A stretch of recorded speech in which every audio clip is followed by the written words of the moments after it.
آج ہمارا ٹاپک ہے جملہ اسمیہ اور جملہ فعلیہ میں فرق۔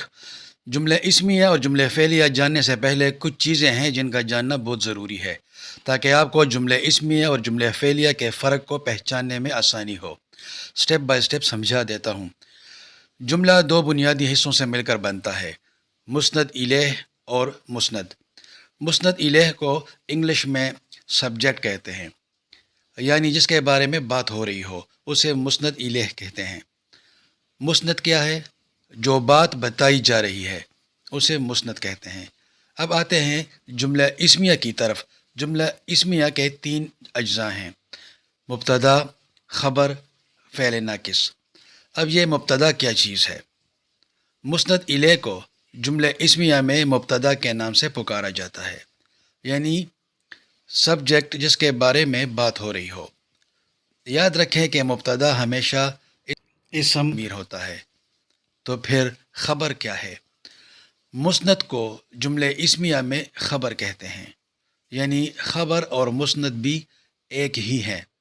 جو بات بتائی جا رہی ہے اسے مسند کہتے ہیں، اور جملہ اسمیہ میں اس کو خبر کہتے ہیں۔ خبر بطور اسم بھی آ سکتا ہے، بطور صفت بھی، بطور حالت بھی، اور بطور خصوصیت بھی۔ تیسرا ہے فعل ناقص، جملے کو مکمل کرنے والا کلمہ، یعنی ہے، تھا، تھے، تھی وغیرہ۔ جملہ اسمیہ کی مکمل اور آسان تعریف یہ ہے کہ جملہ اسمیہ وہ جملہ ہوتا ہے جس کا مسند الیہ یعنی مبتدا اسم ہو اور اس کا مسند خبر بھی کوئی اسم، صفت، حالت یا کوئی خصوصیت ہو، اور آخر میں فعل ناقص آئے۔ آسان لفظوں میں اس کا مطلب یہ ہے کہ اس میں کوئی کام نہیں ہوتا، بلکہ مبتدا کے بارے میں خبر دی جاتی ہے، معلومات دی جاتی ہے، اس کی حالت کے بارے میں بتایا جاتا ہے، اس کی خصوصیت کے بارے میں بتایا جاتا ہے۔ مثالوں سے وضاحت کرتا ہوں۔ اکرم بیمار ہے۔ اس جملے کو غور سے دیکھیے، اس میں کوئی کام نہیں ہو رہا، اکرم کوئی کام نہیں کر رہا ہے، بلکہ آپ کو اکرم کی بیماری کی خبر دی جا رہی ہے، اکرم کی حالت بتائی جا رہی ہے کہ بیمار ہے۔ اب کون بیمار ہے؟ اکرم۔ تو بات کس کی ہو رہی ہے؟ اکرم کی۔ تو اکرم کیا ہے؟ مسند الیہ یا مبتدا۔ کیا بات ہو رہی ہے؟ بیمار ہے۔ تو بیمار کیا ہے؟ خبر ہے، معلومات ہے۔ جملے کے آخر میں کیا ہے؟ تو ہے کیا ہے؟ فعل ناقص۔ فعل ناقص کیوں ہے؟ کیونکہ یہ مبتدا اور خبر کے درمیان زمانے کا تعلق پیدا کرتا ہے اور جملے کو مکمل کرتا ہے۔ چونکہ یہ تنہا کوئی نیا مفہوم یا کام ظاہر نہیں کرتا، اس لیے اسے ناقص کہا جاتا ہے۔ ایک اور مثال، سلیم محنتی انسان تھا۔ اس جملے میں بھی کوئی کام نہیں ہو رہا ہے، بلکہ سلیم کی تعریف کی گئی ہے، صفت بیان کی گئی ہے، اس لیے یہ جملے اسمیہ ہے۔ اب اس جملے میں بات کس کی ہو رہی ہے؟ کون محنتی انسان تھا؟ سلیم۔ تو جس کے بارے میں بات ہو رہی ہو اسے مبتدا کہتے ہیں۔ کیا بات ہو رہی ہے؟ محنتی انسان۔ تو یہ کیا ہے؟ خبر ہے، معلومات ہیں۔ ایک اور مثال، خالد مزدور ہے۔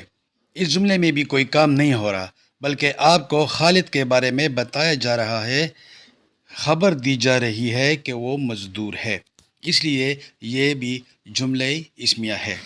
ایک اور مثال، یہ ہمارا اسکول ہے۔ اس جملے میں کوئی کام نہیں ہو رہا ہے، اس میں اپنے اسکول کے بارے میں آپ کو بتایا جا رہا ہے، خبر دی جا رہی ہے، معلومات دی جا رہی ہے کہ یہ ہمارا اسکول ہے۔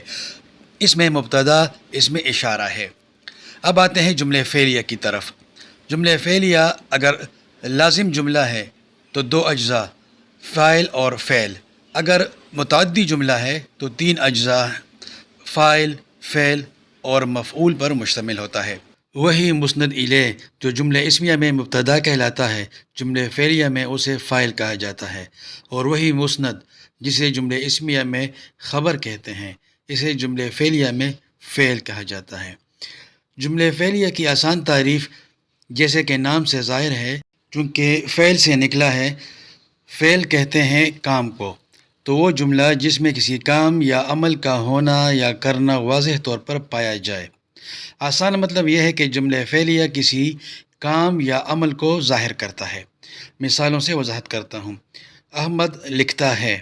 اس جملے پر غور کریں۔ اس میں کام کا ذکر ہے۔ کام کون سا ہے؟ لکھنے کا۔ کام کون کر رہا ہے؟ احمد۔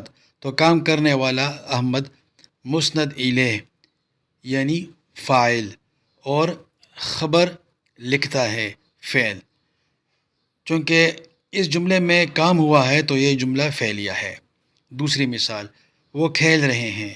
اس جملے میں کھیل رہے ہیں فعل ہے، کام ہے، اور وہ فاعل ہے یعنی کام کرنے والا۔ چونکہ یہاں باقاعدہ ایک عمل، کام، کھیلنا کا ذکر ہو رہا ہے، اس لیے یہ جملہ فعلیہ ہے۔ اب دونوں جملوں کا آمنے سامنے موازنہ کر کے وضاحت کرتا ہوں۔ پہلا جملہ، نگینہ بہت خوبصورت ہے۔ دوسرا جملہ، نگینہ پڑھتی ہے۔ پہلے جملے میں نگینہ کی صفت بیان کی جا رہی ہے، کوئی کام نہیں ہو رہا ہے، اس لیے یہ جملہ اسمیہ ہے۔ دوسرے جملے میں نگینہ کام کر رہی ہے۔ کیا کام کر رہی ہے؟ پڑھنے کا۔ تو یہ جملہ فعلیہ ہے کیونکہ اس میں کام کا ذکر ہے۔ شیر بہادر جانور ہے۔ دوسرا جملہ، شکاری نے شیر کا شکار کیا۔ پہلے جملے میں شیر کی صفت اور خصوصیت بہادر جانور بیان کی گئی ہے، کسی کام کا کرنا یا ہونا نہیں پایا جا رہا ہے۔ یہ جملے اسمیہ ہے۔ اس جملے میں مبتدا شیر، خبر بہادر جانور، فعل ناقص ہے۔ شکاری نے شیر کا شکار کیا۔ دوسرے جملے میں ایک باقاعدہ عمل اور کام شکار کرنا واقع ہوا ہے، جس کا اثر شیر پر پڑا۔ اس جملے میں فاعل شکاری، مفعول شیر، اور خبر شکار کیا، فعل تام۔ یہ دو جملے دیکھیے۔ علم بڑی دولت ہے۔ دوسرا جملہ، ہوا ٹھنڈی تھی۔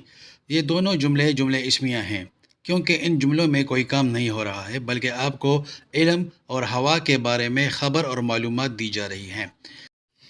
اب یہ دو جملے دیکھیے۔ کسان نے فصل کاٹی، شعیب نے پانی پیا۔ یہ دونوں جملے فعلیہ ہیں کیونکہ ان دونوں جملوں میں کام ہوا ہے۔ فصل کاٹنا اور پانی پینا دونوں کام ہیں۔ احمد ذہین طالب علم ہے۔ علی نے خط لکھا۔ یہ آپ کمنٹ میں بتا دیں کہ ان میں جملہ اسمیہ اور جملہ فعلیہ کون سا جملہ